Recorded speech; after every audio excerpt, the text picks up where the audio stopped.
Okay, friends, I think you are busy with your last minute preparation for a TT examination. However, now I will discuss some more important topics meant for TET, that is in pedagogy, communicative approach and structural approach. So first let us consider the communicative approach. So communicative approach means ಸಂವಹನ ಮಕ್ಕಳಿಗೆ English ಭಾಷೆಯಲ್ಲಿ ಸಂವಹನ ಮಾಡುವುದನ್ನು ಕಲಿಸುವುದು, English ಭಾಷೆಯಲ್ಲಿ ಮಾತನಾಡುವುದನ್ನು ಕಲಿಸುವುದು. ಇದಕ್ಕೆ ನಾವು ಕಮ್ಯುನಿಕೇಟಿವ್ ಅಪ್ರೋಚ್ ಅಂತ ಕರಿತೀವಿ. ಇಲ್ಲಿ ಏನಿದೆ ಅಂದರೆ what is the aim of this approach? The aim of communicative approach, ಇದರ ಏಮ್ ಏನಿದೆ ಅಂತ ಕೇಳಿದ್ರೆ, the aim of communicative approach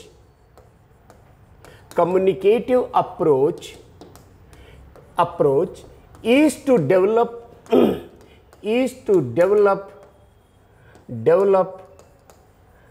communicative competence among learners.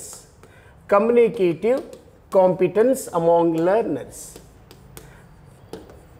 Communicative competence among learners. ಕಲಿಕಾರ್ಥಿಗಳಲ್ಲಿ ಸಂವಹನ ಸಾಮರ್ಥ್ಯವನ್ನು ಬೆಳೆಸುವಂಥದ್ದೇ ಇದರ ಗುರಿ. ಇಲ್ಲಿ ಕಮ್ಯುನಿಕೇಟಿವ್ ಮಕ್ಕಳಲ್ಲಿ ಕಮ್ಯುನಿಕೇಟಿವ್ ಕಾಂಪಿಟೆನ್ಸ್ ಬರಬೇಕು ಆರ್ ಕಮ್ಯುನಿಕೇಟಿವ್ ಕಾಂಪಿಟೆನ್ಸ್ ಬರಬೇಕು, ರೈಟ್? ಇಲ್ಲಿ ಕಮ್ಯುನಿಕೇಟಿವ್ ಕಾಂಪಿಟೆನ್ಸ್ ಅಂದರೆ ಏನು ಸರ್? ಸಂವಹನ ಸಾಮರ್ಥ್ಯ ಅಂದರೆ, so we can make A formula here. Communicative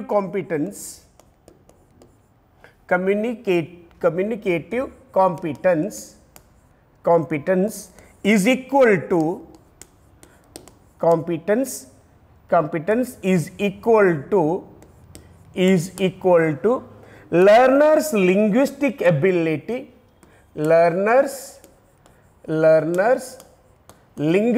ability ಆ ಮಗುವಿನ ಭಾಷಾ ಸಾಮರ್ಥ್ಯ, linguistic ability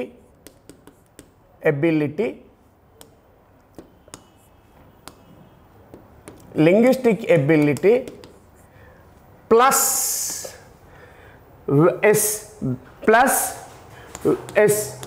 when and where to use it aptly.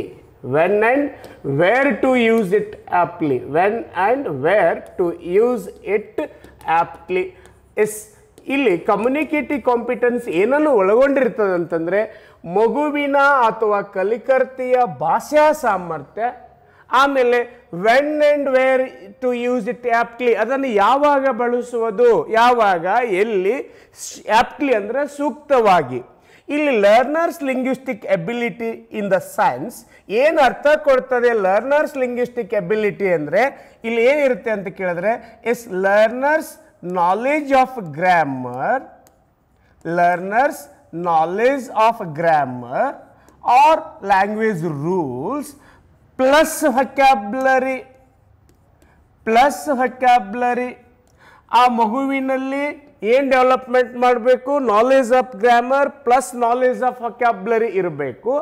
ಈ ನಾಲೆಜ್ ಆಫ್ ಗ್ರಾಮರ್ ಮತ್ತು ವೊಕ್ಯಾಬ್ಯುಲರಿಯನ್ನು ಆ ಮಗು ಯಾವಾಗ, ಎಲ್ಲಿ ಸೂಕ್ತವಾಗಿ ಬಳಸಬೇಕು ಅನ್ನುವಂಥದ್ದು. ಇದಕ್ಕೆ ನಾವೇನಂತೀವಿ? This all together is called communicative competence. ಭಾಳಷ್ಟು ವಿದ್ಯಾರ್ಥಿಗಳು ಹೇಳ್ತಾರೆ, ಸರ್ ನನಗೆ ಇಂಗ್ಲೀಷ್ ಗ್ರಾಮರ್ ನಾಲೆಜ್ ಇದೆ, ನನ್ನ ಹತ್ರ ವೊಕ್ಯಾಬ್ಯುಲರಿ ಇದೆ, ನನ್ನದನ್ನು ಬಳಸಲಿಕ್ಕೆ ಬರೋದಿಲ್ಲ, ಯಾವಾಗ ಬಳಸಬೇಕು, ಎಲ್ಲಿ ಬಳಸಬೇಕು, ಹೇಗೆ ಬಳಸಬೇಕು ಅನ್ನೋದೇ ನನಗೆ ಗೊತ್ತಾಗ್ತಿಲ್ಲ. ಸೊ ಇದು ಏನು ಅಂತ ಕೇಳಿದ್ರೆ, ಯೂಸ್ ಪಾರ್ಟ್ ನಮ್ಮದು ಭಾಳ ವೀಕ್ ಇದೆ ಅಂತ. V teach all components of grammar, we teach vocabulary well, but we do not teach the learners when and where to use it aptly.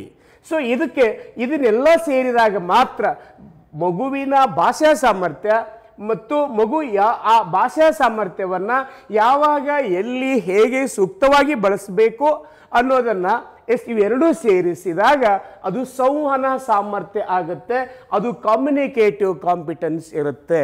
ಹಾಗಾದರೆ ಕಮ್ಯುನಿಕೇಟಿವ್ ಕಾಂಪಿಟೆನ್ಸನ್ನು ಮಕ್ಕಳಲ್ಲಿ ಬಳಸೋದು ಹೇಗೆ? So next question is how to develop communicative competence. How to develop communicative competence. How to develop communicative competence. ಮಕ್ಕಳಲ್ಲಿ communicative competence ಅನ್ನ ಹೇಗೆ ಬಳಸೋದು? How to develop communicative competence among the learners. ಏನಿದೆ sir ಇಲ್ಲಿ communicative approach ಪ್ರಕಾರ ಮಕ್ಕಳಲ್ಲಿ communicative competence ಅನ್ನ ನಾವು ಹೇಗೆ ಬಳಸ್ತೀವಿ, ಹೇಗೆ ಬೆಳೆಸಬೇಕು ಅವರಲ್ಲಿ? ಸಿ ಹಿಯರ್ ಎಸ್ ಇಲ್ಲಿ ಏನಿದೆ ಅಂತ ಕೇಳಿದ್ರೆ ಎಸ್ ಯೂಸ್ ಆಫ್ ಲ್ಯಾಂಗ್ವೇಜ್. ಮಗು ಆ ಭಾಷೆಯನ್ನು ಬಳಸೋದನ್ನ ಕಲಿಬೇಕು. ಯೂಸ್ ಆಫ್ ಲ್ಯಾಂಗ್ವೇಜ್ ಅಥವಾ ನೀವೇನು ಹೇಳ್ಬೋದು ಅಂತ ಕೇಳಿದ್ರೆ learning by doing. Learning by doing. Yes learning by doing. ಆ ಮಗು ಆ ಭಾಷೆಯನ್ನು ಕಲಿತಾ ಅದನ್ನು ಬಳಸಬೇಕು. ಬಳಸಿದಾಗ ಮಾತ್ರ ಆ ಮಗುವಿಗೆ ಭಾಷಾ ಸಾಮರ್ಥ್ಯ ಬರುತ್ತದೆ. Use of language is very important. Use of language is very important. The learners learn the language. As they learn, they must be able to use it. So that is what we call it as learning by doing. So ಮಾಡುತ್ತಾ ಕಲಿ ಅನ್ನುವಂಥ ತತ್ವ ಏನಿದೆ ಅಲ್ಲ, ನಾವಿಲ್ಲಿ ಅದನ್ನು apply ಮಾಡ್ತೀವಿ. ವಿದ್ಯಾರ್ಥಿಗಳು ಸ್ವತಃ ತಾವೇ ಮಾಡಿ ಹೇಗೆ ಕಲಿಬೇಕು ಅಂತ ಕೇಳಿದ್ರೆ ಇಲ್ಲಿ ಶಿಕ್ಷಕ ಏನು ಮಾಡ್ತಾನೆ? ದ ಟೀಚರ್ ಡಿಸೈನ್ಸ್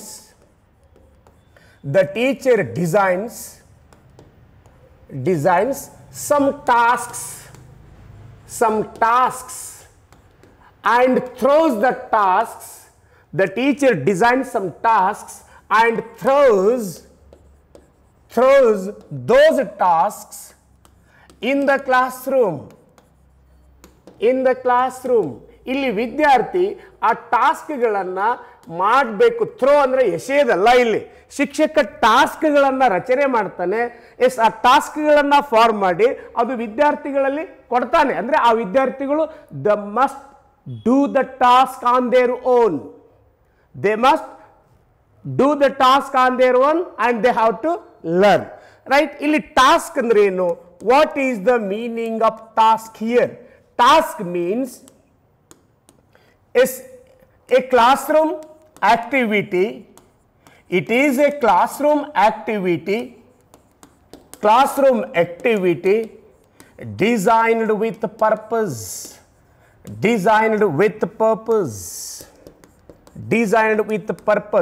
ಒಂದು ಉದ್ದೇಶವನ್ನು ಇಟ್ಕೊಂಡು ರಚಿಸಿದಂಥ ಕ್ಲಾಸ್ ರೂಮ್ ಚಟುವಟಿಕೆ, ತರಗತಿಯ ಚಟುವಟಿಕೆ ಏನು ಉದ್ದೇಶ?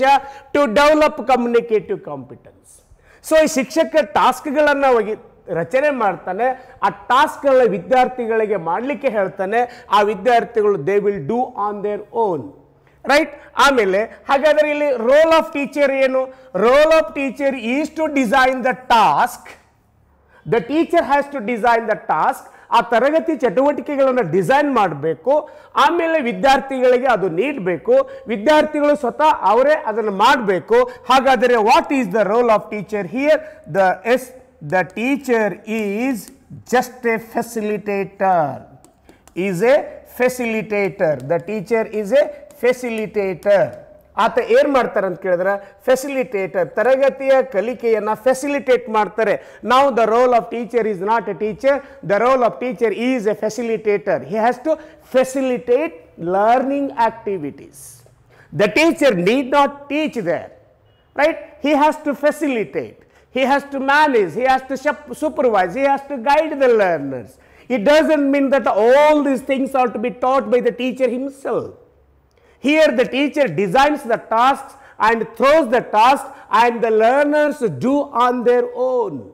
So that is applying that principle, psychological principle, learning by doing. Right? So learners ಸ್ವತಃ ತಾವೇ ಮಾಡಿ ಕಲಿತಾರೆ. ಯಾವ ವಿದ್ಯಾರ್ಥಿಗಳು ಸ್ವತಃ ತಾವೇ ಮಾಡಿ ಕಲಿತಾರೆ ಅವರಿಗೆ ನಾವು ಏನಂತ ಕರಿತೇವೆ ಅಂದ್ರೆ such learners are called autonomous learners. ಈಗಾಗಲೇ ಸಾಕಷ್ಟು ಸಲ ಪರೀಕ್ಷೆಯಲ್ಲಿ ಇದರ ಮೇಲೆ ಪ್ರಶ್ನೆ ಬಂದಿದೆ. ಆಟೋನಮಸ್ ಲರ್ನರ್ಸ್ ಅಂತೂ ಕರಿತೀವಿ ಇವರಿಗೆ. Autonomous learners. Auto means self learners. So ಇದಕ್ಕೆ ಇನ್ನೊಂದು ಹೆಸರಿಂದ ಕರಿಬಹುದು self learners. Why they are called autonomous learners? The learners learn on their own. The learners who learn on their own,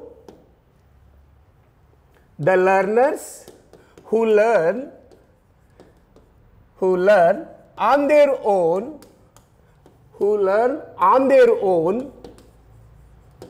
by performing the tasks,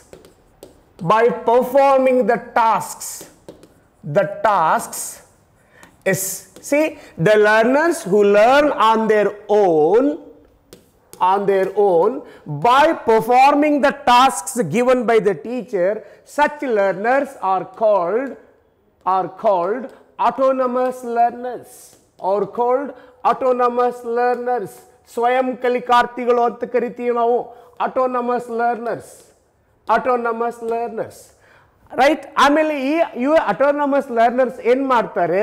these autonomous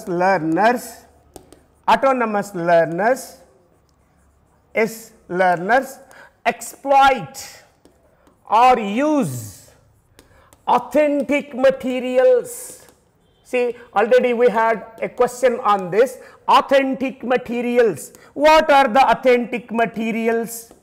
See, authentic materials means some materials which are supportive to their learning, some materials which are supportive to complete their tasks.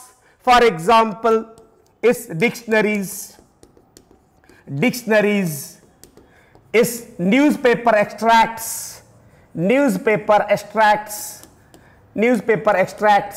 or is recorded cassettes, so on and so forth, are called as authentic materials. So they use in the classroom such things. They use atlas, maps, charts in the classroom to complete the task, right? Yes, this is what we call it as communicative approach. The main aim of communicative approach is develop communicative competence. As I told you in the last class, is the primary characteristics of a language is a speech. If you go on teaching, see, we teachers go on teaching English in the classroom. If the learners do not use that language, if the learners do not speak that language, then what is the use of it? See, the learners must be able to speak. The learners must be able to converse in that language. The learners must be able to communicate in that language. So this is the aim of communicative approach. And here the teacher uses language functions. ಇದಕ್ಕೆ ನಾವು ಭಾಷಾ ಕಾರ್ಯಗಳು ಅಂತ ಕರಿತೀವಿ. What do you mean by language functions? So let me shortly introduce this concept, language functions. ಭಾಷಾ ಕಾರ್ಯಗಳಂದ್ರೆ, see my dear friends, can we speak without purpose? See, whenever we speak with purpose, right? So according to the purpose, we select or we use a particular language expression. ಇಲ್ಲಿ ಭಾಷಾ ಅಭಿವ್ಯಕ್ತಿ ಅಥವಾ ಭಾಷಾ ಅಭಿವ್ಯಕ್ತಿಗಳನ್ನು ಸಂದರ್ಭಕ್ಕೆ ತಕ್ಕಂತೆ ಅದನ್ನ ಯಾವ ಉದ್ದೇಶಕ್ಕಾಗಿ ನಾವು ಮಾತಾಡ್ತಾ ಇದ್ದೀವಿ ಆ ಉದ್ದೇಶಕ್ಕಾಗಿ ಬಳಸುವ ಒಂದು ಪ್ರಜ್ಞೆಯನ್ನ ಮಕ್ಕಳಲ್ಲಿ ಬಳಸುವಂತದ್ದು ನಾವು ಕಲಿಸಲಿಕ್ಕೆ ಮರೆ ಹೋಗುವಂತ ಆ ಒಂದು ಟಾಪಿಕ್ ಯಾವುದಂತ ಕೇಳಿದ್ರೆ ಲ್ಯಾಂಗ್ವೇಜ್ ಫಂಕ್ಷನ್ಸ್, ರೈಟ್? ಎಸ್, ಇಲ್ಲಿ yes every word is phrase, sentence has a specific function to perform, has a specific purpose,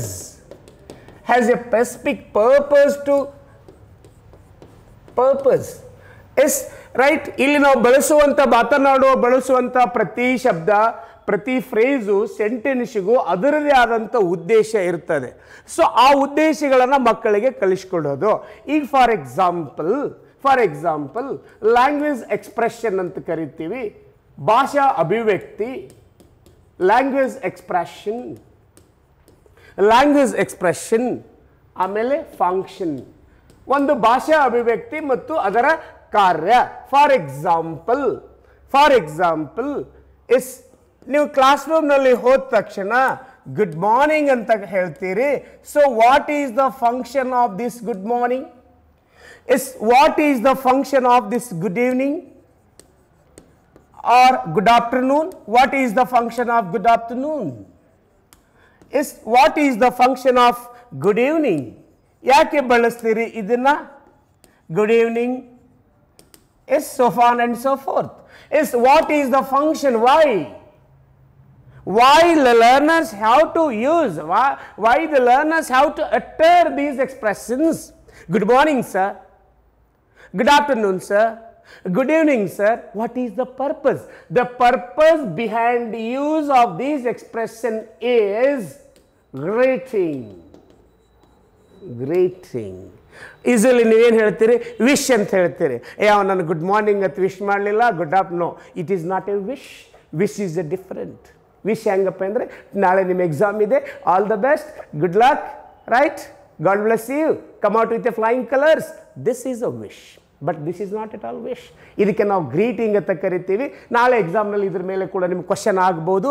here A learner says good morning to his teacher in the classroom, right? Then what is the language function expressed here is greeting. ಹಾಗೆಯೇ we say that good night. Good night. So what is the language function? Is it greeting? No. When we have to say good night, good night ಹೇಳುವಾಗ good night is not at all greeting, it is leave taking. It is leave taking. Leave taking ಅಂದ್ರೆ ಪರಸ್ಪರ ಅಗಲುವಾಗ ನೀವು ಹೇಳ್ತಿರಲ್ಲ, good night, bye, see you, right, bye bye, see you, good night. So this is leave taking, this is not greeting. Don't be confused with this. Good morning, good afternoon, good evening is the case of greeting. But good night, leave taking. Now ಪರಸ್ಪರ ಅಗಲುವಾಗ ಹೇಳ್ತೀವಲ್ಲ, that is good night. So in the examination here he will test the question, right? So teaching English by keeping these functions in the mind. So that is what we call it as language functions ಅಂತ ಕರಿತೀವಿ, ಅಥವಾ ಭಾಷಾ ಕಾರ್ಯಗಳು ಅಂತ ಕರಿತೀವಿ ನಾವು ಇದಕ್ಕೆ. And some more example. For example, I am dash. When we use, or myself dash from dash. I am a Gauri, I am Sriti, I am Saumya, I am Ajay, I am Ashok, right? Or myself Ajay from Tumkur, myself Veena from Vijayapura. So ಇಲ್ಲಿ ಏನಿದೆ ಅಂತ ಕೇಳಿದ್ರೆ, here the language function is introducing oneself. Introducing oneself. ನಿಮ್ಮನ್ನು ನೀವು ಪರಿಚಯಿಸಿಕೊಳ್ಳುವಾಗ ಇದಕ್ಕೆ ನಾನು ಆಗಲೇ ಏನು ಹೇಳಿದೆ, this is expressions, language expressions, ಭಾಷಾ ಅಭಿವ್ಯಕ್ತಿಗಳು. ಆಮೇಲೆ ಇಲ್ಲಿ ಫಂಕ್ಷನ್, ಏನು ಉದ್ದೇಶ, ಕಾರ್ಯ ಏನು, ಯಾವ ಉದ್ದೇಶಕ್ಕಾಗಿ ಬಳಸ್ತಾ ಇದ್ದೀರಿ? Introducing one self is right, is how are you, how are you, yes how are you ಅಂತ ಕೇಳ್ತೀವಿ ನಾವು. How are you? Many times we ask good morning, how are you? Good morning, how are you is a case of greeting, but how are you anta bare ನೀವು expression ಕೇಳಿದಾಗ is asking how someone is. Asking how someone is. Asking how someone is. Right? In the same way, you give reply, hey, I am fine. I am really fine. I am on the top of the world. I'm too fine, right? So ಇದು ಏನದು? Responding. This is what we call it as spoken English, responding to asking how someone is. Asking how someone is, right? So this is I am fine, right? So this is what we call, you can now language functions ಅಂತ ಕರಿತೀವಿ. Let us go for some more examples. Some more examples. This is Manoj. This is Manoj from Davanagere. From Davanagere. is what is, with what purpose you use this sentence. This is Manoj from Davanagere. What is the function? When we use this, the communicative competence is equal to linguistic ability plus when and where to use it aptly. ಅದನ್ನು ಹೇಗೆ ಬಳಸಬೇಕು ಅನ್ನುವಂಥದ್ದು. This is Manoj. This is Manoj from yes Davangere. ಈ expression ನಾವು ಯಾವಾಗ ಬಳಸ್ತೀವಿ? Yes introducing someone. Introducing someone. Introducing yes. ಈಗ ಆ ಮನೋಜ್ ನನ್ನ ಫ್ರೆಂಡ್ ಇರ್ತಾನೆ, ಇನ್ನೊಬ್ಬರು ವ್ಯಕ್ತಿಗೆ ಪರಿಚಯ ಇರೋದಿಲ್ಲ, ನಾನು ಅವರಿಗೆ ಇಂಟ್ರೊಡ್ಯೂಸ್ ಮಾಡ್ತೀನಿ, this is Manoj from Davangere, right? And he will say that glad to meet you, yes ಅಂತ ಹೇಳ್ತಾನೆ. Then that is responding to introducing someone, right? Yes, and one more example is you look gorgeous. You look gorgeous in this saree. In this saree. In this saree. You look gorgeous in this saree, or you look handsome in this dress. What is the language function here? Is complimenting, not appreciating, complimenting. Yes, then that girl will say, thank you brother, thank you brother, thank you brother. Yes, this is responding to compliments. Responding to compliments. So like this we use a number of sentences with different purposes, right? And yes, one more example. Sorry,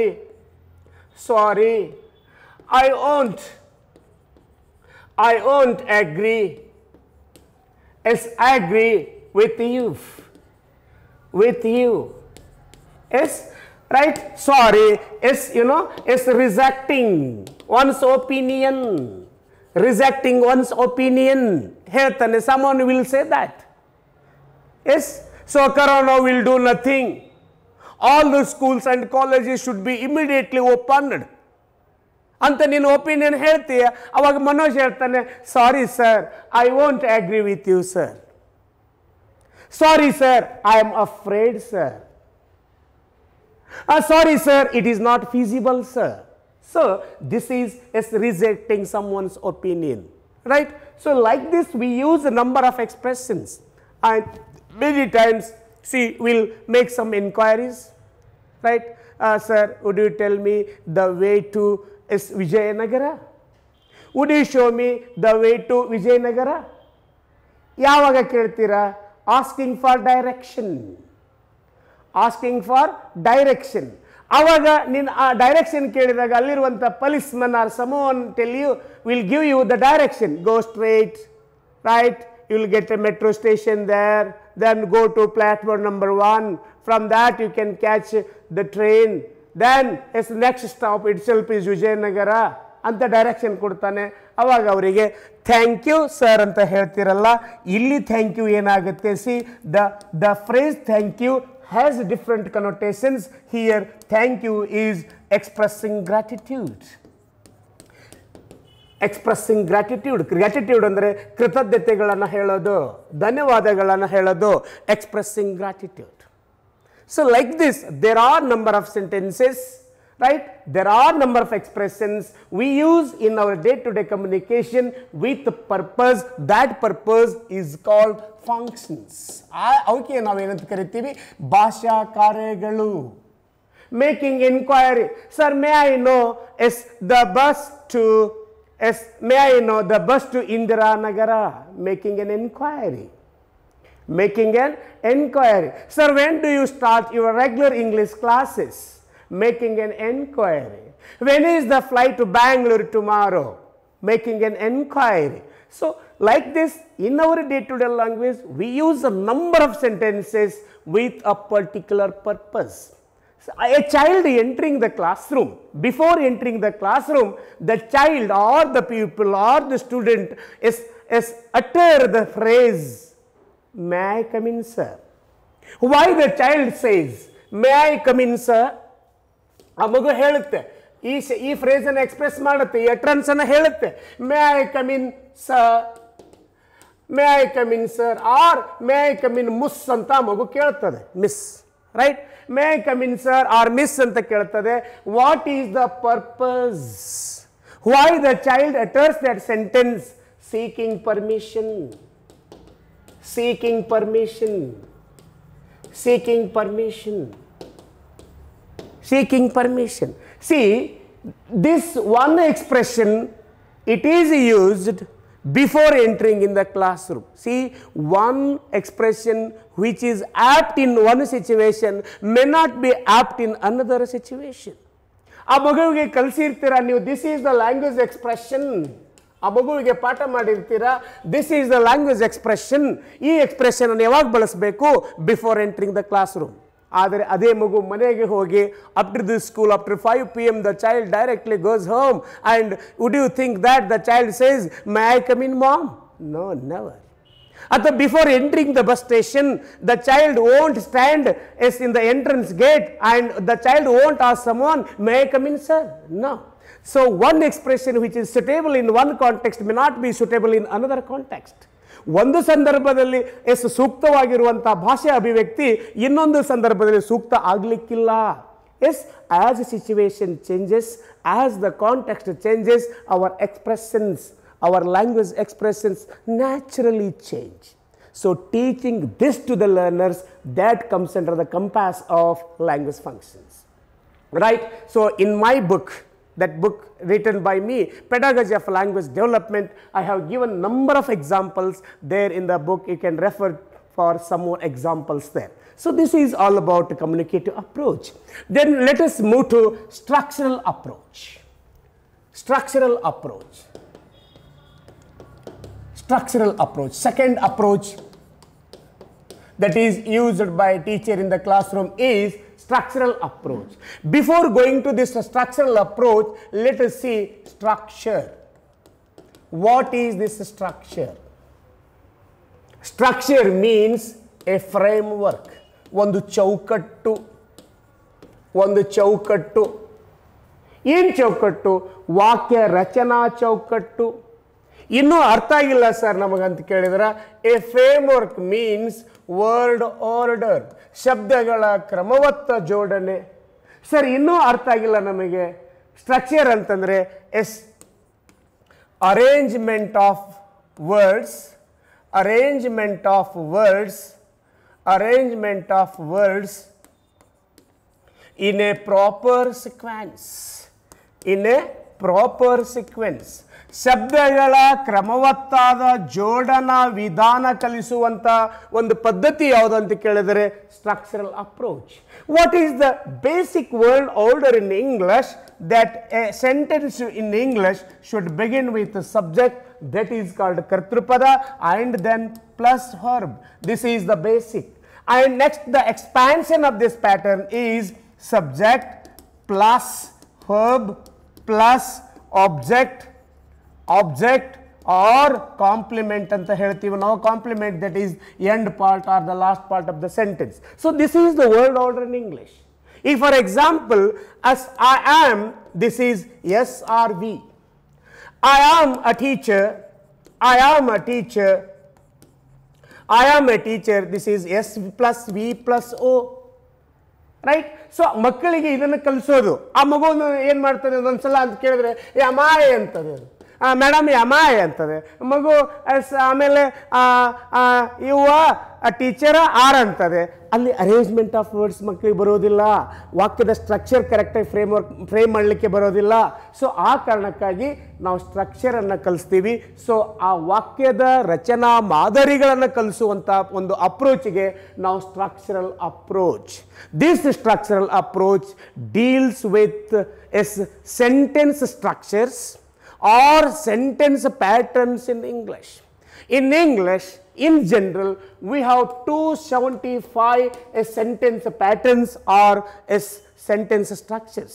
275 ಸ್ಟ್ರಕ್ಚರ್ಸ್ಗಳನ್ನು knowingly or unknowingly ಒಬ್ಬ English ಮಾತನಾಡುವಂಥ ವ್ಯಕ್ತಿ ತನ್ನ ನಿತ್ಯದ ಕಮ್ಯುನಿಕೇಷನಲ್ಲಿ ಬಳಸ್ತಾನೆ. 275 structures. Exposing all these structures to the students in the classroom is called structural approach. ಇದಕ್ಕೆ ನಾವು structural approach ಅಂತ ಕರಿತೀವಿ. ಇಲ್ಲಿ ಶಿಕ್ಷಕ ಸ್ಟ್ರಕ್ಚರ್ಸ್ಗಳನ್ನು ಹೇಗೆ ಕಲಿಸ್ತಾನೆ? ಇದಕ್ಕೆ ಈ ಸ್ಟ್ರಕ್ಚರಲ್ ಅಪ್ರೋಚಿಗೆ ಇನ್ನೊಂದು ಹೆಸರಿಂದ ಕರೀತಾರೆ. ನಾಳೆ ಎಕ್ಸಾಮ್ನಲ್ಲಿ ನಿಮಗೆ ಆಪ್ಷನ್ ಅಲ್ಲಿ ಕೊಡ್ತಾನೆ. ಸ್ಟ್ರಕ್ಚರಲ್ ಅಪ್ರೋಚಿಗೆ ಇನ್ನೊಂದು ಹೆಸರಿಂದ ಕರೀತಾನೆ. ಯಾವುದು ಅಂತ ಕೇಳಿದ್ರೆ SOS ಅಪ್ರೋಚ್.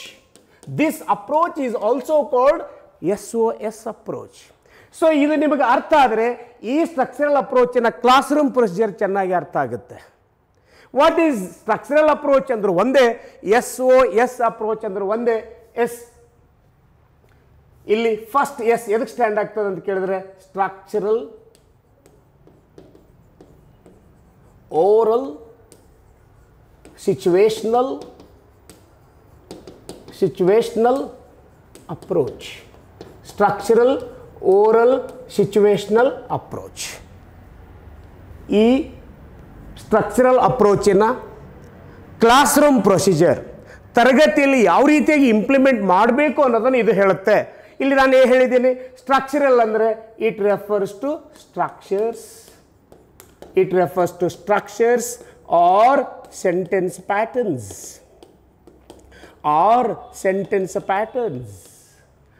ಓರಲ್ ಮೀನ್ಸ್ ಮೌಖಿಕ. ಆಮೇಲೆ ಸಿಚುವೇಶನಲ್ ಅಂದರೆ ಸಾಂದರ್ಭಿಕ.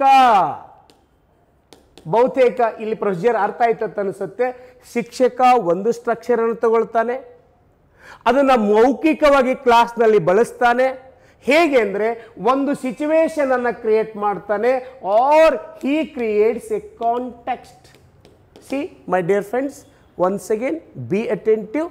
Structural approach means selecting a structure suitable to the classroom situation and using it orally first, using it ಮೌಖಿಕವಾಗಿ.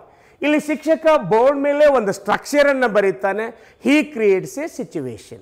So ಇದಕ್ಕೆ ನಾವೇನಂತ ಕರಿತೀವಿ, ಸಿಚುವೇಶನ್, ಮೀನಿಂಗ್ಫುಲ್ ಸಿಚುವೇಶನ್. ಬರೀ ಸಿಚುವೇಶನ್ ಅಂದ್ರೆ ಬರೀ ಸಿಚುವೇಶನ್ ಅಲ್ಲ, ವೆರಿ ಮೀನಿಂಗ್ಫುಲ್ ಸಿಚುವೇಶನ್. ಆ ಶಿಕ್ಷಕ ತರಗತಿಯಲ್ಲಿ ಒಂದು ಮೀನಿಂಗ್ಫುಲ್ ಸಿಚುವೇಶನ್ ಅನ್ನ ಕ್ರಿಯೇಟ್ ಮಾಡಬೇಕು. ಎಂಥ ಮೀನಿಂಗ್ಫುಲ್ ಸಿಚುವೇಶನ್ ಅಂತ ಕೇಳಿದ್ರೆ, ಮಗುವಿಗೆ ತರಗತಿಯ ಹೊರಗಡೆ ಹೋದಾಗ ಇಂಥ ಸಿಚುವೇಶನ್ಗಳ ಅರ್ಥ ಆಗಬೇಕು. The child should be familiar with the situation there outside the class room. Such situations or such context created by a teacher in the classroom is called ಅರ್ಥಪೂರ್ಣ ಸನ್ನಿವೇಶ. ಅರ್ಥಪೂರ್ಣ ಸನ್ನಿವೇಶ, ಈಗ ಫಾರ್ ಎಕ್ಸಾಂಪಲ್ ನಾನೊಂದು ಸೆಂಟೆನ್ಸನ್ನು ಒಂದು ಸ್ಟ್ರಕ್ಚರ್ ತಗೊಳ್ತೇನೆ. ಏನಂದರೆ, ಮೈ ಫಾದರ್ ಈಸ್ ಅ ಫಾರ್ಮರ್. ನನ್ನ ತಂದೆ ರೈತ. This is one structure. And here SVO, S plus V plus O. The teacher enters the classroom with this structure. Here the aim of teacher in the classroom is only teaching structure of a sentence. No syllabus, no content, no curriculum, nothing else. His aim is teaching a structure. And one more speciality of this approach is, keep in your mind, a teacher selects one structure at a time. ಈಗ ಒಂದು ಅವಧಿಗೆ, ಒಂದು 40 minutes ತರಗತಿಗೆ ಹೋಗಬೇಕು ಅಂದರೆ ಶಿಕ್ಷಕ ಒಂದೇ ಸ್ಟ್ರಕ್ಚರನ್ನು ತೊಗೊಂಡು ಹೋಗ್ತಾನೆ. This is one structure that I have given. ನಾನು ಕ್ಲಾಸ್ ರೂಮ್ ಪ್ರೊಸೀಜರನ್ನು ಹೇಳ್ತಾ ಇದ್ದೀನಿ. ಈ ಸ್ಟ್ರಕ್ಚರ್ ತೊಗೊಂಡು ಹೋಗ್ತಾನೆ ತರಗತಿಗೆ. ಈ ಸ್ಟ್ರಕ್ಚರ್ ತೊಗೊಂಡು ಹೋಗಿ ಒಂದೇ ಸ್ಟ್ರಕ್ಚರ್ 40 minutes ಅವಧಿಗೆ ಹಿ ಟೀಚಸ್ ಓನ್ಲಿ ದಿಸ್ ಸ್ಟ್ರಕ್ಚರ್. ಬೇರೆ ಯಾವ ಸ್ಟ್ರಕ್ಚರನ್ನು ಕಲಿಸೋದಿಲ್ಲ, ರೈಟ್? ಈ ಸ್ಟ್ರಕ್ಚರನ್ನು ಏನು ಮಾಡ್ತಾನೆ ಶಿಕ್ಷಕ, ಅದನ್ನು ಡ್ರಿಲ್ ಮಾಡುವಂಥದ್ದು. Repetition, repeating. Say if there is a class of 40 students, ಪ್ರತಿಯೊಬ್ಬ ವಿದ್ಯಾರ್ಥಿ ಕೂಡ ಇಂಥ ಒಂದು ಸೆಂಟೆನ್ಸನ್ನು ಕ್ರಿಯೇಟ್ ಮಾಡಬೇಕು. ಟೀಚರ್ ತಾನೇ ಹೇಳ್ತಾನೆ, ಮೊದಲು ಓರಲ್ ಆಗಿ ಹೇಳ್ತಾನೆ, ಮೈ father is A farmer, his father is A doctor, Har father is N engineer ಅಂತ ಹೇಳ್ತಾನೆ. ಆವಾಗ ಮಕ್ಕಳು ಏನು ಮಾಡಬೇಕು, ಇದನ್ನು ಮಾತ್ರ ರಿಪ್ಲೇಸ್ ಮಾಡ್ತಾ ಹೋಗ್ತಾರೆ. They say that, yes, my father is a carpenter sir, my father is a carpenter, my father is a carpenter. Yes, my father is a laborer, sir. Right? Yes, my father is a cook in a hotel, sir. Yes, my father is a rickshawala, sir. Right? Yes, my father is a clerk in a government office, sir. So on and so forth. Yes, my father is a farmer, barber. My father is a goldsmith. My father is a blacksmith. Right? So the teacher writes all the sentences. ಆ ಶಿಕ್ಷಕ ಏನು ಮಾಡ್ತಾನೆ, ಆ ಮಕ್ಕಳು produce ಮಾಡೋದಂಥ ಶಿಕ್ಷಕ oral ಆಗಿ ಕೊಟ್ಟಂಥ ಸೆಂಟೆನ್ಸನ್ನು ಮಕ್ಕಳು ಮಲ್ಟಿಪಲಲ್ಲಿ ಅದನ್ನು ರಿಪ್ರೊಡ್ಯೂಸ್ ಮಾಡ್ತಾರೆ, ಅದೆಲ್ಲವೂ ಬೋರ್ಡ್ ಮೇಲೆ ಬರೀತಾನೆ. ಆಮೇಲೆ ಡ್ರಿಲ್ ವರ್ಕ್, ಆಮೇಲೆ ರಿಪಿಟೇಷನ್. ಡ್ರಿಲ್ ವರ್ಕ್ ಅಂದ್ರೆ ಏನು? What you mean by drill work? Drill work means, many times we had a question on this. Drill work means repeating after a teacher in the class room. Once again, drill work means repeating after a teacher in the classroom is called drill work. Right? So ಇಲ್ಲಿ ಈ structural approach the ಒಂದು ವಿಶೇಷತೆ ಏನಂದ್ರೆ, S meaningful situation create ಮಾಡೋದು, S ಒಂದು ಸ್ಟ್ರಕ್ಚರನ್ನು ಆಯ್ಕೆ ಮಾಡಿಕೊಳ್ಳೋದು, ಆಯ್ಕೆ ಮಾಡಿಕೊಂಡು ಆ ಸ್ಟ್ರಕ್ಚರನ್ನು ಕ್ಲಾಸ್ ರೂಮಲ್ಲಿ ಥ್ರೋ ಮಾಡೋದು. ಒಂದು ಅವಧಿಗೆ ಶಿಕ್ಷಕ ಒಂದು ಸ್ಟ್ರಕ್ಚರನ್ನು ಮಾತ್ರ ಕಲಿಸ್ತಾನೆ, ಬೇರೆ ಯಾವುದನ್ನು ಕಲಿಸೋದಿಲ್ಲ. ಸೊ ಇದರಿಂದ ಮಕ್ಕಳಲ್ಲಿ ವಾಕ್ಯ ರಚನಾ ಸಾಮರ್ಥ್ಯ ಹೆಚ್ಚುತ್ತೆ ಅನ್ನುವಂಥದ್ದು. ಆಮೇಲೆ ಇನ್ನು ಸ್ಟ್ರಕ್ಚರ್ ಹೇಗೆ ಸಿಲೆಕ್ಟ್ ಮಾಡಬೇಕು, how to select or the principles. ಶಿಕ್ಷಕ ಆ ಸ್ಟ್ರಕ್ಚರನ್ನು ಆಯ್ದುಕೊಳ್ಳುವಾಗ he has to keep some principles in mind. The first principle is usefulness. This is very important point. ಆ ಮಗುವಿಗೆ ಆ ಸ್ಟ್ರಕ್ಚರ್ ಕ್ಲಾಸ್ ರೂಮ್ ಹೊರಗಡೆ ನೈಜ ಜಗತ್ತಿನಲ್ಲಿ ಆ ಸ್ಟ್ರಕ್ಚರ್ ಡೇ ಟು ಡೇ ಲೈಫ್ನಲ್ಲಿ ಉಪಯುಕ್ತವಾಗಿರಬೇಕು. This is called principle of usefulness. ಆಮೇಲೆ ಎರಡನೇದು, ಆ ಸ್ಟ್ರಕ್ಚರ್ ಪ್ರೊಡಕ್ಟಿವಿಟಿ ಇರಬೇಕು. ಪ್ರೊಡಕ್ಟಿವಿಟಿ ಅಂದರೆ ಆ ಸ್ಟ್ರಕ್ಚರ್ ಅಂಥ ಸೆಂಟೆನ್ಸನ್ನು ಇನ್ನೂ ಹಲವಾರು ಸೆಂಟೆನ್ಸ್ಗಳನ್ನು ಆ ಮಗು ಏನು ಮಾಡಬೇಕು ಅಂದರೆ ಉತ್ಪಾದನೆ ಮಾಡಬೇಕು. It should be productivity. Right? ಈಗ ಫಾರ್ ಎಕ್ಸಾಂಪಲ್ ಹೇಳಿದಲ್ಲ, ಮೈ ಫಾದರ್ ಈಸ್ ಎ ಕಾರ್ಪೆಂಟರ್. ಮತ್ತೆ ಹೇಳ್ತಾನೆ ಹುಡುಗ, ಮೈ father is A farmer, my father is A doctor, my father is A professor, my father is an engineer, my father is A ಕೂಲಿ. My father is a coolie, laborer, right? My father is a nurse in the hospital. My father is a guard in a private company. Yes, my father is a computer assistant. Yes, my father is a manager in a bank. Right? My father is a driver. My father is a conductor. Yes, my father is a butcher. See these professions that our children are exposed to in the society. So, ಅದು high productivity ಇರಬೇಕು, usefulness ಇರಬೇಕು, ಅಂಥದ್ದು 100 ವಾಕ್ಯಗಳನ್ನು ಆ ಮಗು product ಮಾಡಲಿಕ್ಕೆ ಇರಬೇಕು. ಆಮೇಲೆ ಶಿಕ್ಷಕನಿಗೆ, ನಿನಗೆ ಅದು ಟೀಚೆಬಿಲಿಟಿ ಇರಬೇಕು, ಕಲಿಸ್ಲಿಕ್ಕೆ ನೀ ಸಮರ್ಥನಾಗಿರಬೇಕು. ಯಾವುದಾದ್ರೂ ಒಂದು ಹೆವಿ ಸ್ಟ್ರಕ್ಚರನ್ನು ತಗೊಂಡು ವಿದ್ಯಾರ್ಥಿಗಳ ಮುಂದೆ ಒದ್ದಾಡಿ ಸಾರಿಸಿ ಹೋಗುವಂಥದ್ದಲ್ಲ. ಟೀಚೆಬಿಲಿಟಿ ಇರಬೇಕು, ಯೂಸ್ಫುಲ್ ಆಗಿರಬೇಕು, ಪ್ರೊಡಕ್ಟಿವಿಟಿ ಇರಬೇಕು, ಟೀಚೆಬಿಲಿಟಿ ಇರಬೇಕು. ಆಮೇಲೆ ನೀನು ಸಿಲೆಕ್ಟ್ ಮಾಡುವಂಥ structure should be very simple, because you are working with the school children. Right? So you are the part of school education, you are not part of the college education, right? So the structure should be very simple. So these principles that we have to keep in our mind. But the only demerit of this method is this method only bothers about sentence patterns. ಇದರ ಆಚೆಗೆ English ಕಲಿಯೋದು ಭಾಳ ಇದೆ, ಬರೀ ವಾಕ್ಯ ರಚನಾ ಸಾಮರ್ಥ್ಯ ಕಲಿಸೋದು ಅಷ್ಟೇ ಅಲ್ಲ. So this approach is failed in English Indian class rooms. But however, now and then, once in a week, twice in a week, there in the absentee arrangement periods, in the gap periods, that you can make use of this structural approach, and it deviates from your usual method of teaching. So classroom ನಲ್ಲಿ ಒಂದು ಹೊಸತನ ಬರುತ್ತೆ. So ಒಂದು ಹೊಸತನ ಅಂದರೆ ವಿದ್ಯಾರ್ಥಿಗಳಿಗೆ ಒಂದು real life situation create ಮಾಡೋದು, ಒಂದು ಸ್ಟ್ರಕ್ಚರನ್ನು ತಗೊಳ್ಳೋದು, ಒಂದು ಕಲಿಸೋದು, ಅದನ್ನು ಆ ಮಕ್ಕಳಿಗೆ ರಿಪೀಟ್ ಮಾಡಲಿಕ್ಕೆ ಹೇಳೋದು, ಪ್ರೊಡ್ಯೂಸ್ ಮಾಡಲಿಕ್ಕೆ ಹೇಳೋದು, ಸಮ್ ನ್ಯೂನೆಸ್, ಇನೋವೇಟಿವ್ ಅಂತ ಮಕ್ಕಳಿಗೆ ಅನಿಸುತ್ತೆ. So the learners will show interest in your teaching, in your classroom teaching. Is it clear? So this is all about structural approach. So far we have discussed all the methods of teaching English, and two approaches, that is communicative approach and structural approach. With this we will stop here. Rest of the things we will discuss in the next class. Thank you. Bye.